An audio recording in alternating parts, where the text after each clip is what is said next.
पूर्णस्य पूर्णमादाय पूर्णमेवावशिष्यते। ॐ शान्ति शान्ति शान्तिः।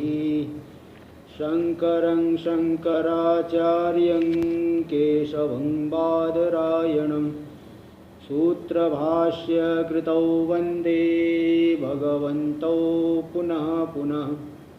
ईश्वरो गुरुरात्मेति मूर्तिभेदविभागिने व्योमवद्व्याप्तदेहाय दक्षिणामूर्तये नमः। ॐ शान्ति शान्ति शान्ति। वेदांत के प्रकरण ग्रंथ विवेक चूड़ामणि पे हम लोग विचार कर रहे हैं। इसमें अभी हम चल रहे हैं 57 श्लोक जो है कल हुआ।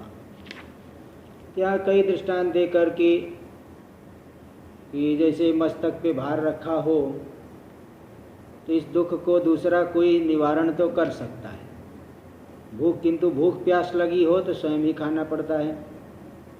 जिसको रोग हुआ हो तो स्वयं रोगी को खाना पड़ेगा, दूसरा कुछ करने से भी नहीं होगा। दवाई आदि खाने से ही ठीक होगा और परहेज आदि करते हुए, और इसमें स्वयं ही करना पड़ेगा। इसमें एक और दृष्टांत दे दिए कि चंद्रमा के स्वरूप को, पूर्णिमा का चंद्रमा है, उसको देख करके अगर आह्लाद आपको प्राप्त करना है, प्रसन्नता प्राप्त करनी है, तो स्वयं आपको जा करके वहाँ देखना पड़ता है। दूसरा कोई देखते रहे, 50 लोग देखे, उससे आपको कोई लाभ नहीं होगा, स्वयं देखना पड़ेगा। ये बताएं। फिर हम लोग 57 श्लोक में है, अविद्या काम कर्मादि पास बंधं विमोचितुम क शक्नुयाद विनात्मानं कल्पकोटि सतैरपि। अविद्या काम कर्मादि जो पास रूपी बंध है, अविद्या स्वरूप के अज्ञान से विषयों की कामना होती है, नाना प्रकार के विषयों की। जगह जगह शोभन बुद्धि हो गई, बड़ा अच्छा है, बड़ा अच्छा है, मुझे मिल जाए, ये मिल जाए तो मैं प्रसन्न हो जाऊंगा, मैं सुखी हो जाऊंगा। ये नाना प्रकार की कामना होती है। इस दृष्टि से शोभन बुद्धि संकल्प होने से फिर नाना प्रकार के कर्म करेंगे, कर्म करेगा तो फिर जो है भोग मिलेगा, संस्कार बनेगा, फिर जो है ऐसे चक्र में घूमते रहता है ना। तो कोई भी जो है बात है बिना कामना के जो है, अकाम तो क्रिया काचित दृश्यते नेह कर ही चित यद्यधि कुरुते जंतुस तत्तत् काम से चेष्टितम, ऐसा श्लोक आता है। बिना कामना के तो कोई क्रिया प्राणी में नहीं देखी जाती। कुछ भी अगर कर रहा है तो वो कामना से चेष्टित होकर के कर रहा है। तो इसलिए ये जो बंध है अविद्या काम कर्मादि पास रूपी बंध, अच्छा क्या बात कर रहे हैं? साय जी नहीं आ रही क्या? राजू भाई आवाज नहीं आ रही? ओहो, हाँ ओहो, अच्छा ठीक है ठीक है ठीक है। अब आगे बढ़े तो यहाँ पे तो बता दिया कि अविद्या काम कर्मादि जो बंधन है। अभी आ रही ना आवाज? हाँ ठीक है ठीक है, चलिए चलिए ठीक है ठीक है ठीक है। तो यहाँ बता रहे कि अविद्या काम कर्म आदि बंधन को बिना जो है आत्मा को जाने 100 करोड़ कल्पों में भी उसको दूर नहीं कर पाएंगे, उस बंधन को हटा नहीं पाएंगे। इसलिए वो आत्मा को तो जानना ही पड़ेगा। ये बात जो है निश्चित हुई 57 नंबर श्लोक में। आगे देखिए, इदानीं वदन्तु शास्त्राणि इत्यत्र उक्तरीत्या। वहाँ पे देखिए शुरुआत में ही आया कि वदन्तु शास्त्राणि पठन्तु शास्त्राणि यजन्तु देवान् कुर्वन्तु कर्माणि भजन्तु देवता आत्मैक्य बोधेन विना विमुक्ति न सिद्ध्यति ब्रह्म शतान्तरेपि। श्लोक नंबर 6 आया था। वहाँ पे यजन्तु पठन्तु शास्त्राणि, तो वदन्तु शास्त्राणि इत्यत्र उक्त रीत्या, वहाँ पे जो रीति बताई गई उसी रीति से ज्ञान से ही मुक्ति इस ग्रंथ में बताई जाएगी। यह ग्रंथ कैसा है? गुरु शिष्य संवाद रूपेस्मिन ग्रंथे। इस ग्रंथ में गुरु शिष्य के संवाद के माध्यम से सब बातों को बताया जाएगा। तो इस ग्रंथ में वदंतु शास्त्राणी 6 श्लोक नंबर 6 में जो बात बताई गई थी उसी रीति से तमेव विदित्याति मृत्युमेति, ये देखिए मंत्र आता है, उपनिषद का मंत्र है, उस आत्मा को जान करके ही मृत्यु का अतिक्रमण करता है। मृत्यु का अतिक्रमण आत्मा को जान करके ही होगा, और जान लिया तो अवश्य ही अतिक्रमण करेगा। नान्य पंथा विद्यते अयनाय अयनाय मोक्षाय, मोक्ष के लिए दूसरा कोई पंथा यानी मार्ग विद्यमान नहीं है, एक ही रास्ता है। ज्ञानादेव तो कैवल्यम, ज्ञान से ही मुक्ति। इस बात को पंचदशीकार ने भी श्लोक के माध्यम से बताया। मुक्तिस्तु ब्रह्म तत्वस्य ज्ञानादेव न चान्यथा स्वप्रबोधम विना नैव स्वस्वप्नो हीयते यथा। स्वप्न आप देख रहे हो, स्वप्न भी 2 प्रकार का होता है, एक सुखात्मक एक दुखात्मक, वहाँ भी सुख दुख का अनुभव। स्वप्न में आप देखने लगे स्वर्गलोक में पहुँच गए हैं और देवराज इंद्र आपके ऊपर बड़े खुश हैं। देवराज इंद्र बोले, भाई तुम बड़े पुण्यात्मा हो, मैं तो तुम्हें स्वर्ग का राजा बना देता हूँ। और स्वर्ग का राजा बनाने के लिए राज्याभिषेक चालू हुआ। बड़े बड़े जो है वहाँ के बृहस्पति आदि मंत्रोच्चारण करके आपका अभिषेक कराने लग गए। पता चला तब से किसी ने आवाज़ लगा करके आपको जगा दिया। तो आदमी बड़ा नाराज होता है, अरे क्या कर दिया तूने, पूरा का पूरा बेकार सत्यानाश कर दिया। अभी बताओ देवलोक का राजा बनने वाला था, तुमने पूरा का पूरा सत्यानाश कर दिया। ऐसे ही पता चला ये तो सुखात्मक, दूसरा कोई दुखात्मक स्वप्न हो, खा पी करके सोया, स्वप्न देखा 7 दिन से भूखा हो, मारा मारा घूम रहा हूँ। उस समय भी जो है कोई उठा दे तो बोले, अरे भाई तूने बड़ा अच्छा किया, बहुत परेशान हो रहा था। ये जो स्वप्रबोधम विना नैव स्वस्वप्नो हीयते यथा, स्वप्न में जो सुख दुख मिल रहा है उससे मुक्ति कब मिलेगी? जब तक जागृत अवस्था में हम नहीं आएंगे। इसी प्रकार जब तक हम स्वरूप में नहीं जागेंगे, मुक्तिस्तु ब्रह्म तत्व से ज्ञानादेव न जान्यता, ब्रह्म तत्व जो हमारा स्वरूप है उसको जब तक नहीं जानेंगे तब तक मुक्ति मिलेगी नहीं। ते जो है उसी श्रुति के आधार पे पंचदशीकार ने भी कह दिया, इत्यादि ज्ञानादेव तो कैवल्यम इत्यादि श्रुत्यानुसारेण, ज्ञान से कैवल्य केवली भाव मुक्ति होती है।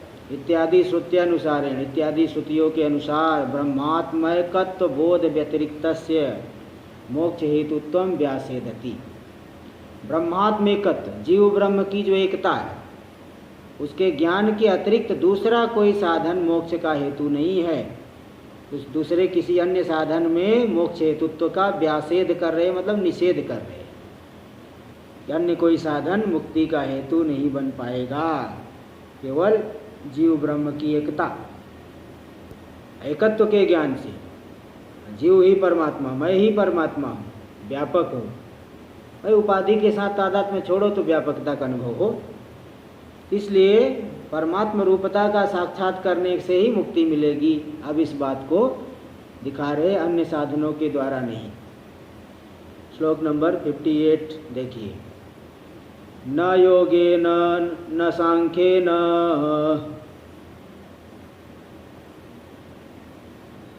कर्मणा नो न विद्यया ब्रह्मात्मैकत्वबोधेन मोक्ष सिद्ध्यति नान्यथा।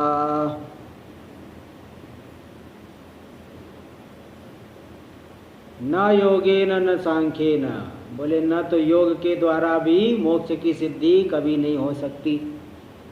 योग क्या? योग चित्त वृत्ति निरोधः, चित्त की वृत्तियों का निरोध कर लेना। वह परंपरा साधन तो बनेगा, विक्षेप की निवृत्ति तो करता है, लेकिन मुक्ति दिला दे ऐसे उसमें सामर्थ्य नहीं है। आप नाना प्रकार से विक्षिप्त है, यम नियम आसन प्राणायाम प्रत्याहार धारणा ध्यान समाधि, इसके माध्यम से उस विक्षेप को हटा सकते हो। लेकिन जो योग दर्शन की समाधि है जड़ समाधि मानी गई, उसमें कोई भान नहीं, सभी वृत्तियों का निरोध है। वेदांत की समाधि अलग है, मैं ब्रह्म रूप हूँ ऐसा दृढ़ निश्चय, ये वेदांत की समाधि है। शुद्ध बुद्ध ब्रह्म व्यापक ऐसा दृढ़ निश्चय हो जाए, ये वेदांत की समाधि। यहाँ जड़ समाधि नहीं मानी जाती। तो योग के द्वारा नहीं, अथवा योग का एक दूसरा अर्थ लीजिए। कई लोग नाना प्रकार की सिद्धियों की प्राप्ति के लिए हठ योग करते हैं। एक पैर पे खड़े रहेंगे, हाँ, कई महात्मा एक हाथ ऊपर ऐसे उठा करके, हाँ, एक हाथ ऊपर उठा के रखेंगे, हठ योग। तो नाना प्रकार की सिद्धियों के लिए नाना प्रकार के हठ योग करेंगे। हठ योग करेंगे, सिद्धि मिल जाएगी कुछ, है ना, कुछ सिद्धि मिल गई, कुछ जानने की विद्या आ गई कि इसके पास क्या है। पागल बनाने को भी धंधा ही है। ये जो सिद्धियां है ना, इसमें महत्व बुद्धि होने से व्यक्ति हठ योग करता है। हठ योग करके वो सिद्धियों की प्राप्ति करना चाहेगा तो सिद्धि तो मिल जाएगी, लेकिन दुर्गति होती है, फिर मुक्ति नहीं मिलेगा। द्वपदन, फिर वो सिद्धि का उपयोग दूसरे को आकर्षित करने में लगाएगा, दूसरे का धन जो है अपने खींचना चाहेगा। तो ये जो योग है, हठ योग, सिद्धि की प्राप्ति के लिए, इसके द्वारा मोक्ष की सिद्धि नहीं होगी, मोक्ष नहीं मिलने वाला है। ना सांख्य, न सांख्य, सांख्य यानी प्रकृति पुरुष का विवेचन, जो सांख्य दर्शन है। बुद्धि अलग है, पुरुष अलग है, सांख्य। तो सांख्य मार्ग के द्वारा भी मोक्ष की सिद्धि नहीं। क्योंकि एक बात समझ लेना कि वेदांत का आरंभ होता है जहाँ सांख्य समाप्त हुआ, वही वेदांत का आरंभ हो गया। विवेक से ही वेदांत का आरंभ हुआ। सबसे पहले विवेक चाहिए, वैराग्य चाहिए। तो विवेक तो वेदांत की पहली सीढ़ी है। आप सही कहीं भी सत्संग में जाओगे, सबसे पहले यही बताएंगे, भाई शरीर मिथ्या है। भाई वेदांत सुनने गए हो तो थोड़ी ये आपको शरीर आत्म भाव को दृढ़ नहीं किया जाएगा। भले सुनने वाले कम होते चले जाए, यहाँ जो बात है वही बताई जाएगी, ठीक है। तो इसलिए सबसे पहले वेदांती को सुनने आप जाओगे तो सबसे पहले यही बताएंगे कि शरीर मिथ्या है, संसार मिथ्या है। तो वेदांत का आरंभ विवेक से होता है भाई, सबसे पहले विवेक चाहिए। इसलिए सांख्य यानी प्रकृति पुरुष का विवेक यहीं पे समाप्त हो गए, यही हो गया, इससे मुक्ति थोड़ी मिलेगी। यही से तो वेदांत आरंभ हो रहा है। इसलिए सांख्य से मुक्ति नहीं मिलेगी। कर्मणा, कर्म करो सकाम भाव से, नाना प्रकार के कर्म करो। सकामी लोग जो है, एक छोटा सा किसी को सुई भी दान करेंगे ना तो मन में कुछ कामना रख के करेंगे। एक आपको उदाहरण बताता हूँ। एक बार एक महात्मा जी गए भिक्षा मांगने के लिए, और भिक्षा मांगने के लिए गए तो एक माता जी जो है घर के सामने बैठी हुई, वृद्धा माता जी, उनके 4-5 बच्चे छोटे छोटे खेल रहे थे। तो महात्मा जी ने जा करके कहा, नारायण हरे। महात्मा को ही नारायण हरे कर बोलना पड़ता है, नारायण हरे। तो नारायण हरे बोला तो माता जी ने समझ गई कि कुछ भोजन चाहिए।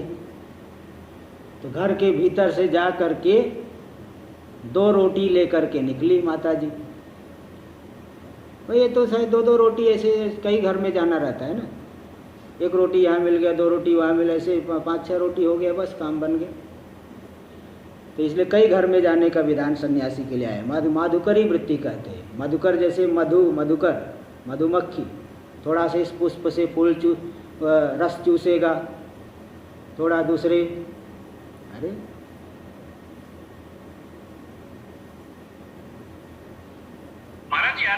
आवाज आ रही है? अरे यहाँ लिख दिया था जूम इज म्यूटेड।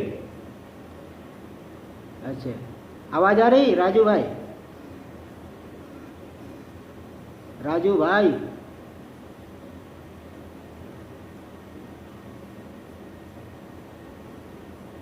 हाँ राजू भाई। ओहो, चलिए कोई नहीं। शुक्ला जी आवाज आ रही क्या? आवाज आ रही? हाँ, अच्छा ठीक है, ठीक है। चलिए, बोलना चाहिए ना, ये लोग बोलते नहीं हैं।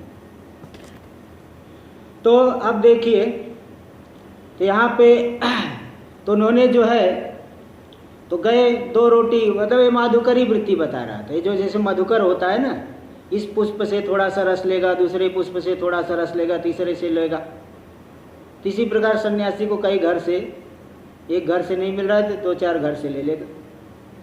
तब ये जो है गए, वो माता जी 2 रोटी ला करके, और जो 4 बच्चे बैठे हुए ना, चारों के सिर पे ऐसे ऐसे घुमाया और ले जा करके महात्मा जी के कमंडल में 2 रोटी डाल दिया। और सिर पे घुमाने का क्या मतलब है कि हमारी सारी पनौती इसके इनके पास चले जाए, सारी समस्या जो है इनके पास चली जाए। तो महात्मा जी ने जो है कहा कि माता जी, वो आपने वो भैंस के सिर पे नहीं घुमाया, बगल में एक भैंस खड़ी थी। माता जी, आपने इस भैंस के सिर पे तो घुमाया ही नहीं, इसके भी सिर पे घुमा देती। ते मतलब, हाँ, इस तरह से, हाँ, तो मतलब वो कि भाई देखिए कैसी सकाम भाव से अगर व्यक्ति काम कोई कर्म, दान आदि करे, यज्ञ करे, कुछ भी करे, जो सकाम भाव से कर्म करता है ना, तो थोड़े से भी वांछा रखेगा। 1 रोटी दिए तो भी हे महात्मा जी सारी पनौती हमारी लेके जाए, सारी समस्या लेके चले जाए, हमको कोई समस्या न रहे। ये दृष्टिकोण होता है भाई। आपको है नहीं है, आपको नहीं है, मैं बोल रहा हूँ, लेकिन ये जो है सकाम भाव से करने वालों को ये दृष्टिकोण रहता है कि थोड़ा सा भी हम कर रहे हैं, इसका हमें उत्तम फल मिले। इसलिए देखो यहाँ बता दे, कर्मणा, कर्म के द्वारा मुक्ति नहीं मिलेगी। तुम तो कर्म से छोटे छोटे फल चाहते हो, सकाम भाव से कर्म कर रहे, थोड़ा थोड़ा फल तुम्हें चाहिए, उससे मुक्ति मिलने वाली नहीं है। नो न विद्या, तो नो कर्मणा न विद्या, और न ही विद्या के द्वारा। विद्या का अर्थ लेना है सगुणोपासना। सगुण की उपासना कर रहे हो, सगुण की उपासना से सगुण के लोक में जाओगे। जो इष्ट की उपासना कर रहे हो, उसकी उपासना करने से उनके लोक में की प्राप्ति करोगे। मुक्ति मिलने वाली नहीं है उससे, उससे मुक्ति नहीं मिलेगी। ये सगुणोपासना एक अर्थ हो गया। और दूसरा अर्थ और लीजिए, एक विद्या का अर्थ। विद्या का दूसरा अर्थ ये है कि शास्त्र का स्फुरण, शास्त्र ज्ञान। शास्त्र ज्ञान से व्यक्ति क्या करेगा? बहुत ज़्यादा शास्त्र ज्ञान, शास्त्रार्थ करते, काशी में जाएंगे देखें बहुत शास्त्रार्थ होता है। तो क्या करेंगे? अपने पक्ष को मंडित करेंगे, दूसरे के पक्ष को खंडित करेंगे। तो खंडन मंडन में ही जीवन बिता दिए। ये नहीं कि उसको अपने जीवन में उतार लो तो लाभ मिले। खंडन मंडन में जीवन बिता रहे हो, हम किसी को अपने सामने टिकने नहीं देंगे, हमारे सामने कोई कुछ भी नहीं है, ये दृष्टिकोण अगर जिसको है, मुक्ति नहीं मिलने वाली है। इसलिए विद्या का 2 अर्थ है। सगुणोपासना भी ले सकते हो, शास्त्र का स्फुरण, शास्त्र का अध्ययन, इसको भी ले सकते हैं। इससे भी मुक्ति मिलने वाली नहीं है। तो मिलेगी कैसे? ब्रह्मात्मेकत्व बोधेन मोक्ष सिद्ध्यति नान्यथा। ब्रह्म और आत्मा यानी जीवात्मा दोनों के एकत्व बोध से, जीव ही ब्रह्म, तुम ही व्यापक परमात्मा रूप हो, सच्चिदानंद रूप हो। आप सच्चिदानंद रूप हो, आपका कभी बाध नहीं होता है। आप सुख स्वरूप हो, सुख स्वरूप हो, व्यापक हो। ये जो हम अपनी ब्रह्म रूपता का अनुभव कर ले तो फिर मुक्ति मिलने में 1 सेकेंड का भी देर नहीं है।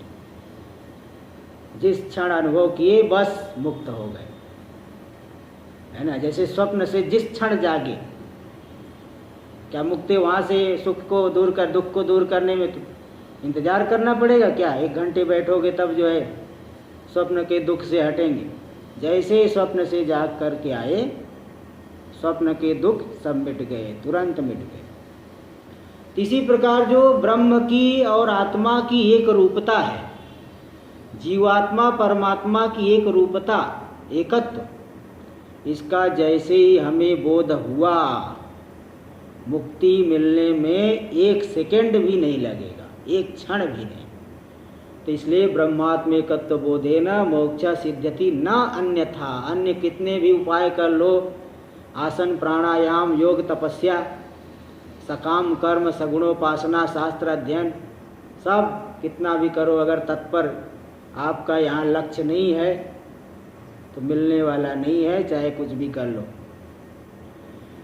तो इसलिए यहाँ पे यही एकमात्र राजमार्ग है कि आत्म साधना करो, आत्मा का विचार करो। जैसे जैसे विचार करोगे आपको तत्व का स्फुरण होते चले जाएगा। जितना जितना विचार करोगे वैसे वैसे ही आवरण पर्दा हटते जाएगा, पर्दा कमज़ोर होते जाएगा। जो अज्ञान रूपी आवरण है वो धीरे धीरे शिथिल होगा, ढीला होकर के नष्ट हो जाएगा और आप अपनी ब्रह्म रूपता का अनुभव करोगे। इसमें कोई व्यवधान नहीं। देखो एकदम जबरदस्त बात बताए है। टीका में देखिए, इसकी टीका बहुत लंबी है। मोक्ष, मोक्ष का मतलब क्या है? ब्रह्म स्वरूपेण अवस्थान लक्षण मोक्ष है। ब्रह्म रूप से अवस्थित हो जाना। अपनी ब्रह्म रूपता को जान लिए तो ब्रह्म रूप से अवस्थित हो गए, यही है मोक्ष। किसके द्वारा मिलेगा? ब्रह्मात्मेकत्व बोधेन, ब्रह्मात्मैकत्व बोधेन, जीव ब्रह्म की एकता के ज्ञान से। अच्छा, ये बोल रही सुनाई नहीं पड़ रहा है? आवाज आ रही? शुक्ला जी, ओ साय जी, क्या बात कर रहे कोई जो है? आवाज आ रही? आवाज आ रही है? फिर से शुरू करता हूँ। चलिए कोई बात नहीं, आगे आगे देखिए। तो मोक्ष ये जो है ब्रह्मात्मेकत्व, मोक्ष का रूप बता दिए। मोक्ष मतलब ब्रह्म स्वरूप से अवस्थित होना, यही मोक्ष है। और ब्रह्म किसके द्वारा सिद्ध होगा? ब्रह्मात्मैकत्व बोधेन, ब्रह्म च आत्मा च ब्रह्मात्मानव, ब्रह्म और आत्मा ये हो गए ब्रह्मात्मानव दोनों। तयोर एकत्वम यानी अभेद, जीव और ब्रह्म की एकता, अभेद, इसका जो बोध हो जाए, साक्षात्कार, यही है ज्ञान, जो कि महावाक्यों में वर्णित हुआ है, तत्त्वमसि इत्यादि वाक्यों में वर्णित हुआ है। तो तत्साक्षात्कार तेन सिद्ध्यति यानी अभिव्यज्यते, उसके द्वारा ही ब्रह्म रूप से अवस्थिति रूपी मोक्ष अभिव्यक्त होता है। कोई वस्तु है उसको बनाना थोड़ी पड़ता है। जैसे जीव को कोई ब्रह्म बनाना नहीं, यहाँ पे जीव ब्रह्म रूप पहले से ही है, उसकी अभिव्यक्ति हो जाएगी।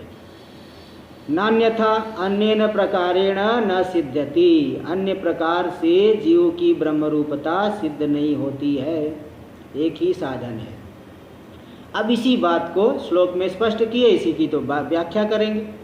तदेव विशदयति, विशदयति मतलब स्पष्टीकरण करते हैं, उसी का विशद विस्तार से स्पष्टीकरण करते हैं। योगेन मोक्षो न सिद्ध्यति, योग के द्वारा मोक्ष सिद्ध नहीं होगा, क्योंकि योग शास्त्र जन्य ज्ञानेन भेद विषय, योग शास्त्र जन्य ज्ञान हो तो भेद को विषय करता है। योगी लोग, योग दर्शन वाले अनंत आत्मा को मानते, एक आत्मा नहीं, अनंत आत्मा। सांख्य और योग में यही बात है। इसी प्रकार न्याय, ये तीनों के तीनों अनंत आत्मा मानते हैं, सब अलग अलग है जी। इसलिए वो भेद, योग शास्त्र जन्य ज्ञान भेद को विषय करता है। तो चित्त वृत्ति निरोध रूप योगेन, अब चित्त की वृत्तियों का निरोध करना यही योग है। तो जड़ समाधि हो गई एक तरह से, इसलिए उसके द्वारा मोक्षो न भवति, और दूसरा अर्थ मैंने बता दिया था हठ समाधि के द्वारा, हठ योग के द्वारा। हठ योग करेंगे सिद्धियों की प्राप्ति के लिए, उसके द्वारा भी मुक्ति की सिद्धि नहीं होगी, सिद्धि मिलेगा, मुक्ति की सिद्धि नहीं होगी। एवं सांख्येन, सांख्य कौन किसने बनाया? कपिल महर्षि प्रणीत सांख्य शास्त्र जन्य ज्ञाने, कपिल महर्षि के द्वारा प्रणीत जो सांख्य शास्त्र, उससे जन्य जो ज्ञान है, उस सांख्य शास्त्र जन्य ज्ञान के द्वारा, जो कि नानात्म विषय, नाना आत्मा को विषय करता, अनंत आत्मा मानते वो लोग, उसके द्वारा भी मोक्ष न सिद्ध्यति। यहाँ तो एक ही आत्मा के ज्ञान से मुक्ति। भेद जब तक हमें ज्ञान हो रहा है, जरा सा भी अगर भेद ज्ञान हुआ, द्वितीयाद्वय भयम भवति, द्वैत से भय हो जाता है। जरा सा भी अगर आपको द्वैत ज्ञान है तो कोई न कोई भय रहेगा, कोई न कोई भय आपको विक्षेप करेगा, कष्ट मिलेगा। इसलिए द्वैत से भय होता है, इसलिए उसके द्वारा नाना आत्मा वाला जो दर्शन है, उसके द्वारा उसके ज्ञान से मुक्ति नहीं। कर्मणा मतलब पूर्व कांड विहित यज्ञादि कर्मणा न सिद्ध्यति। पूर्व कांड, पूर्व मीमांसा में, तो वेद में कर्म कांड भाग है, उसके द्वारा विहित यज्ञादि कर्मों के द्वारा भी मुक्ति सिद्ध नहीं होगी। और न विद्यायति, विद्या के द्वारा सगुणोपासना ले सकते हो अथवा शास्त्र ज्ञान। उपनिषद विहितया विद्या सगुणोपासनया, उपनिषद के द्वारा विहित जो विद्या है, सगुणोपासना है, वहाँ पे उपास्य के रूप का चिंतन करके वह उपासना करना है, वही है। उसके द्वारा भी कैवल्य रूप मोक्षो न सिद्ध्यति, कैवल्य रूपी मोक्ष सिद्ध नहीं होगा। ये सबके द्वारा क्यों सिद्ध नहीं होगा बता दे रहे, तत्र योग सांख्य शास्त्र जन्य ज्ञान से भेद विषयत्वात्, योग सांख्य शास्त्र इत्यादि से जन्य जो ज्ञान है वह भेद को विषय करता है। यदा जो भागवत में, हाँ जी स्वामी जी, जो भागवत में जो कपिल मुनि का सांख्य ज्ञान है, हाँ वो तो सांख्य दर्शन ये सेम है? नहीं, वो अलग है, वो कपिल वो अलग है, वो तो वेदांत ही है। वहाँ सांख्य का जैसे गीता, जैसे गीता में द्वितीय अध्याय सांख्य योग है ना, हाँ वो कपिल वाला नहीं है। ये सांख्य योग है, गीता में जो द्वितीय अध्याय है आत्म ज्ञान योग समझिए एक तरह से। कहाँ सांख्य मतलब आत्मा अनात्मा का विवेचन करके, जो वहाँ शुद्ध आत्मा का रूप, न जायते म्रियते वा कदाचित नायम भूत्वा भविता वा न भूय, इसलिए ये सांख्य अलग है। हाँ, इसलिए गीता में ही आप देखेंगे भगवान भाष्यकार ने भाष्य में जो अर्थ किए हैं सांख्य का, वो सांख्य दर्शन वाला सांख्य नहीं है, यानी विचार करने वाले लोगों को सांख्य कहते हैं। तो यहाँ पे इसलिए वो अलग है। तो देखिए, उपनिषद विहितया विद्या सगुणोपासनया कैवल्य रूपो मोक्षो न सिद्ध्यति। उपनिषद विहित जो विद्या के द्वारा, सगुणों के उपासना के द्वारा कैवल्य रूपी मोक्ष की सिद्धि नहीं होती है। तत्र योग सांख्य शास्त्र जन्य ज्ञान से भेद विषयत्वात्, क्योंकि योग सांख्य शास्त्र जन्य ज्ञान भेद को विषय करता है। और यह बात तैतरीयोपनिषद में है, यदा ये वे तस्मिन् उदरम अंतरम कुरुते, जब वह साधक इस तत्व में थोड़ा सा भी भेद देखता, उदरम थोड़ा सा भी भेद देखता है, अथ तस्य भयम भवति, उसको तुरंत भय होता है। इस तरह से वहाँ पे भय की बात बताई है ना, द्वैत दर्शन से भय होता है। इति अभय प्रापकत्व में वो नास्ति, तो ऐसा जो इसीलिए सांख्य योग दर्शन से जन्य ज्ञान है, अभय तत्व की प्राप्ति कराने वाले हो ही नहीं सकते हैं। अभय प्रापकत्व उसमें है ही नहीं। और भी देखिए बता रहे कर्म के, हाँ जी, उपनिषद भी नहीं है, वो कैसे हुआ? उपनिषद में नहीं समझ में आई बात। नहीं, उपनिषद में वही विहित जो विद्या है, सगुणोपासना है, हाँ, उसके द्वारा, यही पंक्ति ना आप कौन सा बोल रहे हैं? हाँ वही। हाँ, उपनिषद में भी उपासना आई है ना। छांदोग्य में देखिए 5 अध्याय तक उपासना है। छांदोग्य उपनिषद में शुरू के आरंभ के 5 अध्याय तक पूरी की पूरी उपासना है। और भी ऐसे सभी में, हाँ, बृहदारण्यक में, प्रश्नोपनिषद में है, इन सब में उपासनाएं बहुत है। तो उन उपासनाओं के द्वारा मुक्ति नहीं होगा, उपासनाओं के द्वारा तो चित्त एकाग्र होगा। हाँ, समझ गया। अथवा अंग्रोपासना है तो क्रम से मुक्ति लीजिए, साक्षात मुक्ति नहीं। देखिए अब कर्मों से, हाँ, कर्मों से मुक्ति नहीं, इसको दिखा रहे। नास्त्य अकृतः कृतेन अमृतत्व से नाशास्ति वित्तेन, अकृतः परमात्मा कृतेन कर्मणा नास्ति। कर्मों के द्वारा परमात्मा की प्राप्ति नहीं हो सकती। अमृतत्व से नाशास्ति वित्तेन, वित्त से यानी धन, धन से मतलब धन के द्वारा साध्य कर्मों से अमृतत्व की आशा बिल्कुल नहीं है। इत्यादि श्रुतिभ्य नित्य मोक्षाभिव्यंजकत्वं कर्मणः नास्ति इति अवगम्यते। इत्यादि श्रुतियों से ही मालूम पड़ रहा है कि जो नित्य मोक्ष है, हमारा ही स्वरूप है, उसकी अभिव्यक्ति कर्मों के द्वारा नहीं हो सकती। कर्मों से तो हमें क्षणिक फल, विनाशी फल मिलेगा, विनाशी फल ही मिलेगा। और मोक्ष, क्योंकि मोक्ष तो विनाशी नहीं, नित्यत्वम च मोक्षस्य, मोक्ष नित्य है। बोले कैसे मालूम पड़ा? न स पुनरावर्तते, जो मुक्त हो गया दोबारा उसकी पुनरावृत्ति संसार में नहीं होती। इति श्रुत्यावगम्यते, इस श्रुति के द्वारा ये ज्ञान हो रहा है।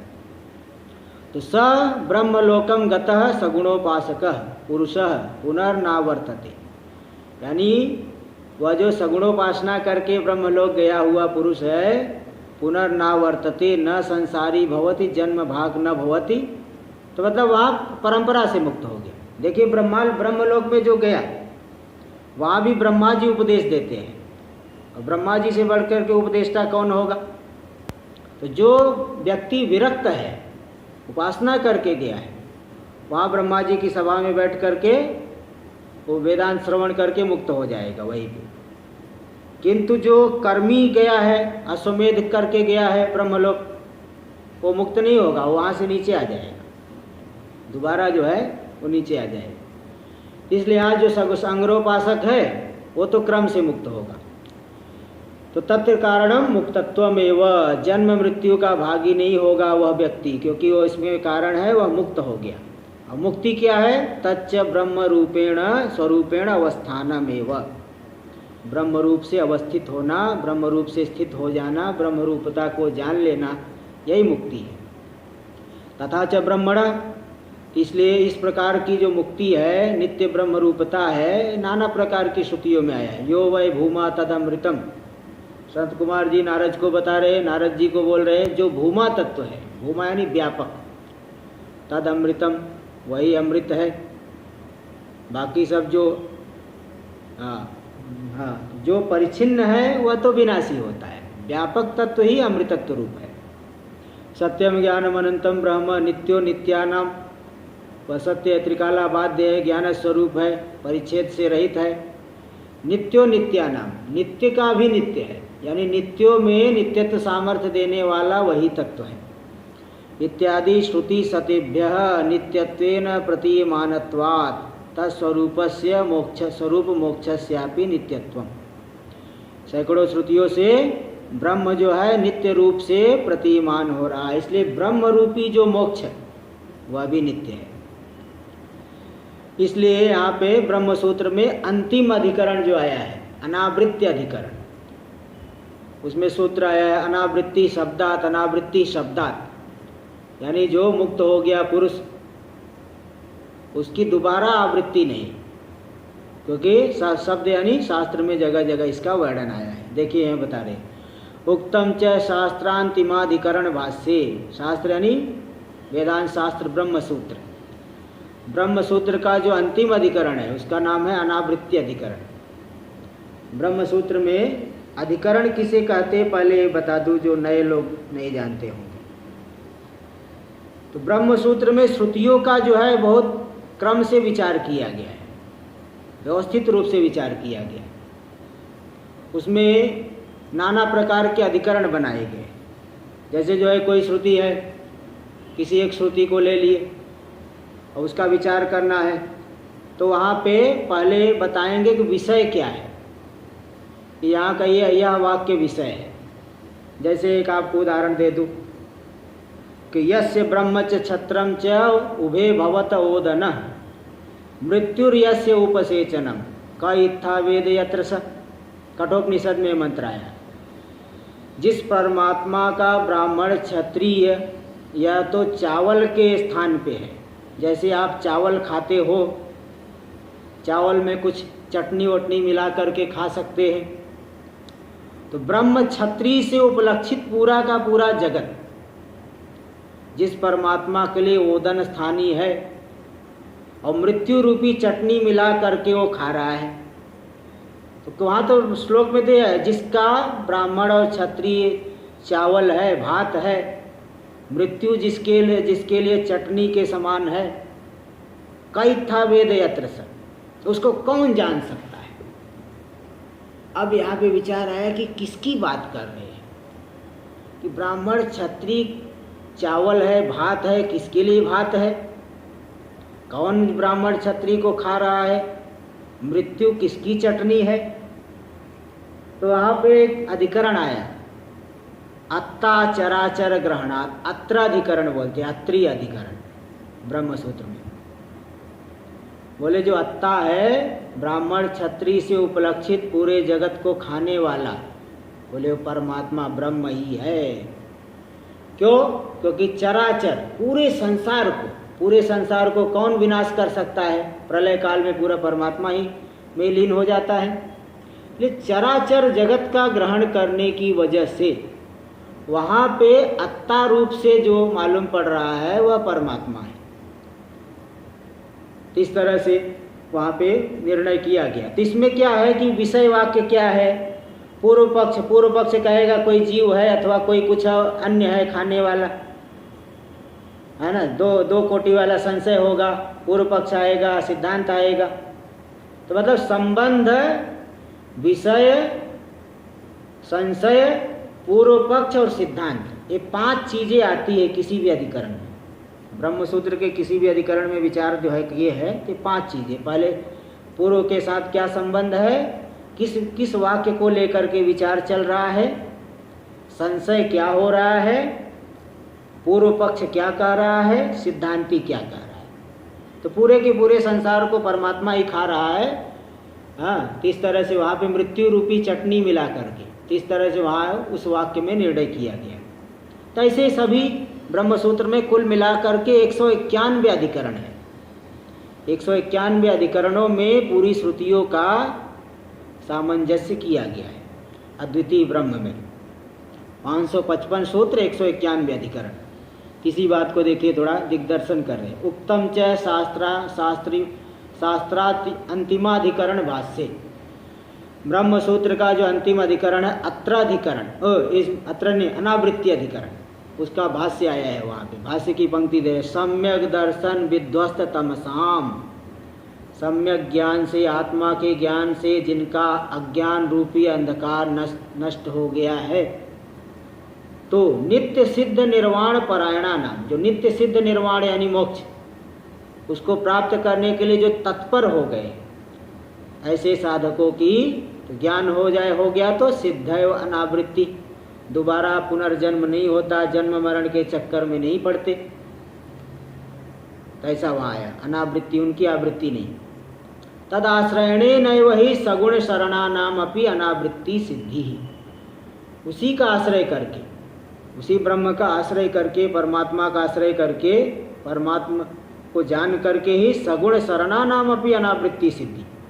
तो ब्रह्म लोग गए हैं, परंपरा से जो है आत्मा को जान करके मुक्त हो जाएंगे। देखो आगे स्वयं दे रहे, तेन ब्रह्मलोकं गतानाम तत्रैव कृत साक्षात्काराणाम कैवल्य रूप मोक्ष। इसे क्या सिद्ध हो रहा है, जो ब्रह्मलोक में गए हुए हैं वहीं भी जिन्होंने साक्षात्कार कर लिया आत्मा का, उनको कैवल्य रूप मोक्ष मिलता है। इस तरह से वहाँ पे बताया गया। तो मतलब सगुण जो है अहंग्रोपासक है तो क्रम से मुक्त होगा, और आत्मा को जान लिया तो तुरंत, इसमें मुक्ति में कोई विलंब नहीं। लेकिन कर्म, योग, सांख्य, इन सब के द्वारा जो मुक्ति है वो मुक्ति सिद्ध नहीं हो सकती। इनके द्वारा मुक्ति नहीं हो, वेदांत की मुक्ति कभी नहीं हो सकती। तो देखिए इसमें दिखा रहे, कुछ प्रमाण वाक्य दे रहे हैं। ते ब्रह्मलोके तु परांत काले परामृतात् परिमुच्यन्ति सर्वे, मुंडक उपनिषद में आया। कि वेदांत विज्ञान सुनिश्चितार्था, वेदांत के विज्ञान से जिन्होंने आत्मा का निश्चय कर लिया है, संन्यास योग का आश्रय लिया, तो ब्रह्मलोक में जा कर के परांत काले जब ब्रह्मा जी की आयु पूरी हो जाएगी, तब ब्रह्मा जी के साथ में ही सब मुक्त हो जाते हैं, है ना। ब्रह्मलोके तो परांत काले परामृतात् परिमुच्यन्ति सर्वे, परम अमृतत्व की प्राप्ति करके वो मुक्त हो जाते हैं। परामृता होना चाहिए, परम अमृतत्व वाले वो लोग मुक्त हो जाते हैं। और भी एक श्रुति है, ब्रह्मणा स ते सर्वे संप्राप्ते प्रतिसंचरे परस्यांते कृतात्मान प्रविशन्ति परं पदम। प्रतिसंचरे यानी प्रलय काल में, प्रलय काल आने पर ब्रह्मणा स ते सर्वे, ब्रह्म यानी परमात्मा के साथ ही वे सभी के सभी जो ब्रह्मलोक में जिन्होंने साक्षात्कार कर लिया है, परस्यांते कृतात्मान, पर ब्रह्म का जब अंतिम समय, परमात्मा ब्रह्म का, ब्रह्मा जी का जब अंतिम समय आया, उसी समय वो जो है पूरी सृष्टि लीन हो जाती है। तो कृतात्मान जिन्होंने आत्मा का साक्षात्कार कर लिया, प्रविशन्ति परम पदम, परम पद की प्राप्ति कर लेते हैं। इत्यादि श्रुति स्मृतिभ्यो अवगम्यते, इत्यादि श्रुतियों स्मृतियों से यही मालूम पड़ रहा है कि जो सगुणोपासक है वे क्रम से मुक्त हो जाते हैं। साक्षात मुक्त तो नहीं होते, क्रम से मुक्ति मिलेगी, आत्मा को जान करके ही मुक्त होंगे। तत्र परामृतात्, परामृतात् आया अभी यहाँ पे, परामृतात् का क्या अर्थ है? वेदांत विचार जन्य उत्कृष्ट ज्ञानात्, वेदांत विचार से उत्पन्न हुआ जो उत्कृष्ट ज्ञान, उस उत्कृष्ट ज्ञान से वह फिर मुक्त हो जाते हैं। परिमुच्यन्ति सर्वे, कृतात्मान यानी कृतात्म साक्षात्कार कारा, जिन्होंने आत्मा का साक्षात्कार कर लिए इत्यर्थ। उदाहरण दे रहे हैं, यथा कंठ गतम एवं चामीकरम, चामीकर कहते सोने की माला को, सोने की माला पहना हुआ है, और कवचादिना तिरोहितम, कवच पहन लिया उसके ऊपर से, वो ढक गया, माला ढक गई। और बाद में अन्विष्य श्रांता, ढूंढ ढूंढ करके थक गया। अब बताओ, जो माला गले में लटकी हुई है उसको संसार में कहीं भी ढूंढो आपको मिलेगी नहीं, है ना। माला अगर गले में है, संसार में दुनिया में कहीं भी ढूंढो आपको मिलने वाली नहीं है, क्योंकि वो गले में है। अब कवच से ढक गई तो ढूंढ ढूंढ करके थक गया। किंतु आप्त वाक्य ने, जब आप्त पुरुष ने, किसी ने देखा, पीछे से देखा, वो माला तो उधर पहना हुआ है, चमक रही है, उसको बोला भाई माला तो तेरे गले में ही है। वर्तते किल अत्रैव तव कंठे, तुम्हारे ही कंठ में अभी विद्यमान है, कहाँ ढूंढ रहे हो? कुतो वा भ्राम्यति भवान, कहाँ ढूंढ ढूंढ के थक रहे हो, क्यों भ्रमण कर रहे हो, भ्रांत हो रहे हो।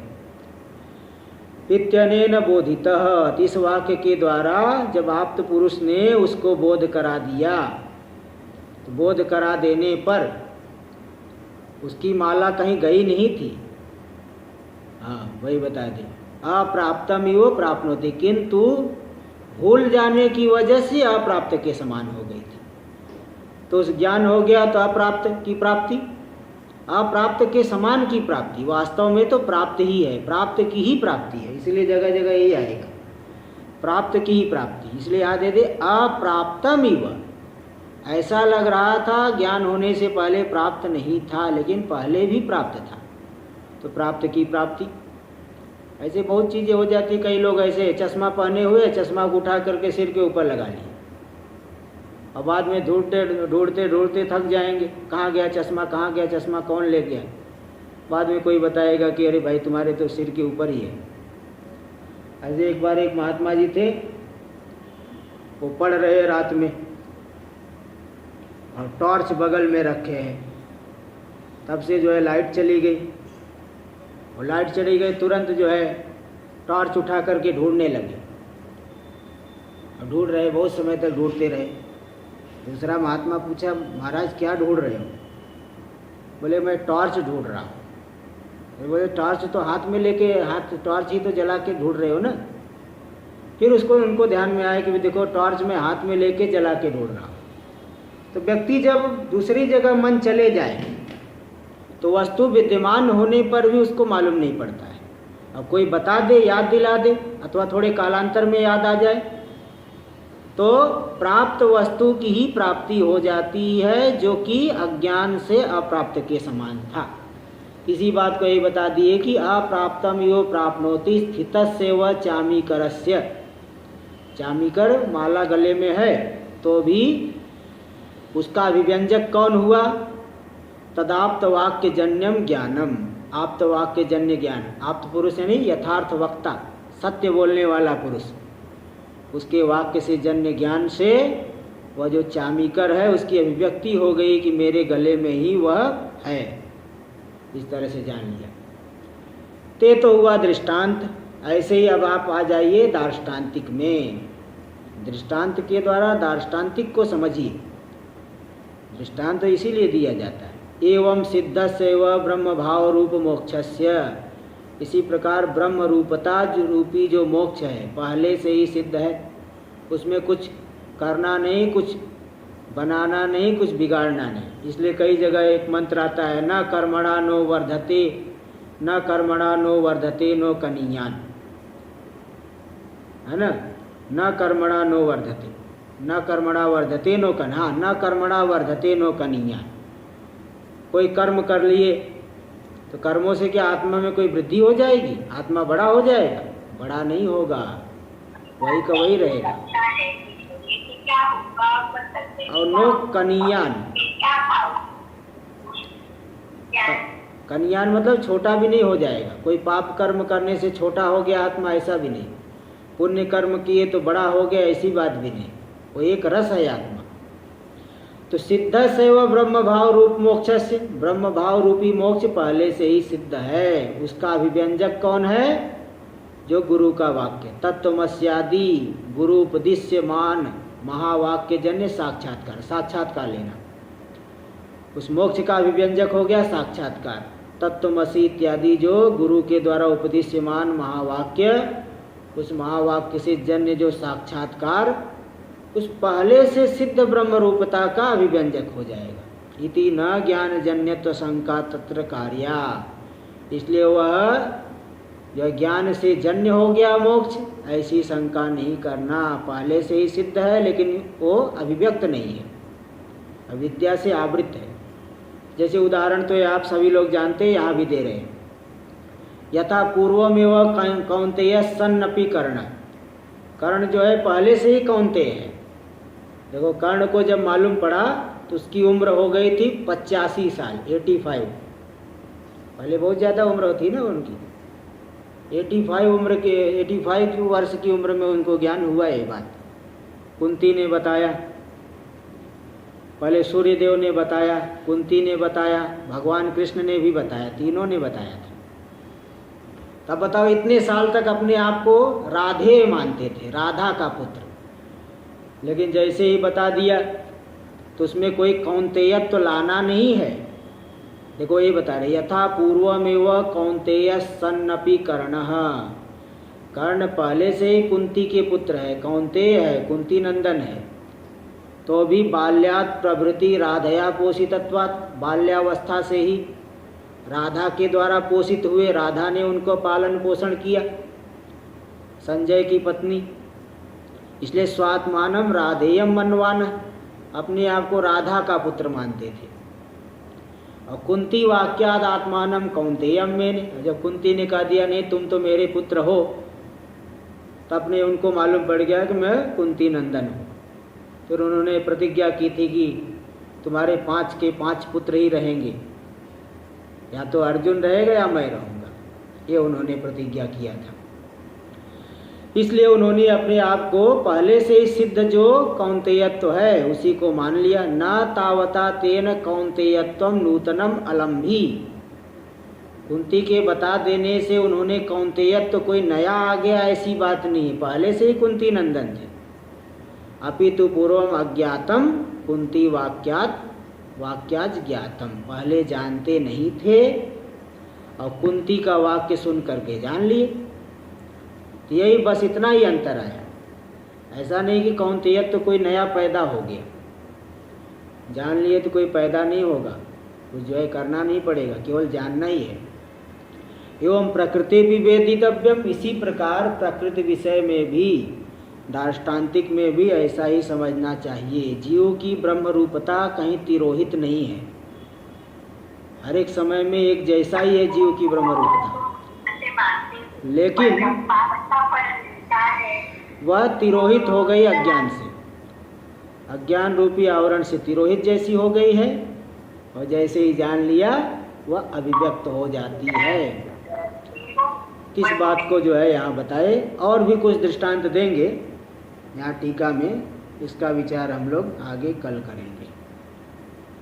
ओम पूर्णमदः पूर्णमिदं पूर्णात् पूर्णमुदच्यते पूर्णस्य पूर्णमादाय पूर्णमेवावशिष्यते।